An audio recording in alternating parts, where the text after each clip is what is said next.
আর খেলায় মগ্ন শিশুকে সরাসরি বাধা না দেওয়া। খেলায় মগ্ন একটা শিশু খেলতেছে বাচ্চাদের সাথে, সবাই একসাথে, বাচ্চাদের খেলা দেখলেও সুন্দর লাগে, ছোট্ট ছোট্ট বাচ্চারা, হঠাৎ গিয়ে বাধা না দেওয়া, এই তুই কার ছেলে, এরকম না বলা, আস্তে, যদি ওরে প্রয়োজন হয় আস্তে সরাইয়া দেন।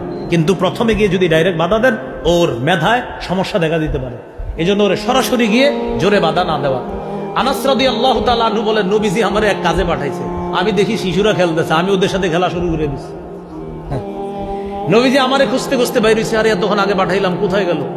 আয়েশা দেখে কি আল আবু মাআল গিলমান, সহিহ মুসলিমের হাদিস, দেখে কি সহিহ মুসলিমের 6272 নম্বর হাদিস। মাদ্রাসার পাঠ্যপুস্তক অনুসারে আপনার 3033টা হাদিস হবে, আর আপনারা যারা পকেটের উস্তাদ চালান ওই উস্তাদ অনুযায়ী 6272 নম্বর হাদিস।